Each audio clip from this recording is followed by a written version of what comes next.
Tingin mo nakakatawa ka sobra, effortless. Ikaw ang pinaka-effortless message na nakakatawa. Wala ako, uy, nabuang. Ikaw ang pinaka-sobra talaga. Ikaw ang queen. Ba't siya nagagaling? Sino yung makeup sa'yo? Ako lang. O sa susunod, kuha ka ng makeup artist. Melay is really reliable. Pag nandiyan si Melay, kaya hindi natapos ang ano mo eh.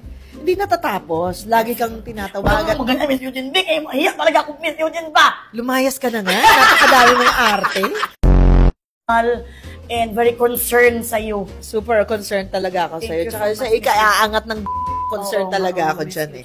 Gusto ko talaga sexy ka pa. Yung hindi ka lang mukhang bata. Mukha ka pang masarap. Ganon. Papang. Side ng pinsan ko kasi, singers ng mga kantiberos. Okay. So, akala nila singer din ako. Okay. So, nung kinanta ko, kumanta ako ng mga pangsimbahan. One time, pina-responsorial Sam ako. Alam mo, pagkanta ko ng responsorial Sam, parang walang nagdasal, lahat tumawa. Kasi naging rock. Ang pila ko doon na, akala ko matanggal na ako, hanggang umabot ako ng pagpila ko ng 3 p.m. at nakapili sila ng top 15 lang sa Jinsan, 12 midnight. Oh my God. Ang baho na nahininga ko doon. Kasi walang kain-kain, hindi kami papalabasin. Interview ni Direk Loring. Bulok ka na. Bulok na yung ngipin ko. Nagmagano na ako. So, bakit ka umatras kayo? Babaho na Direk.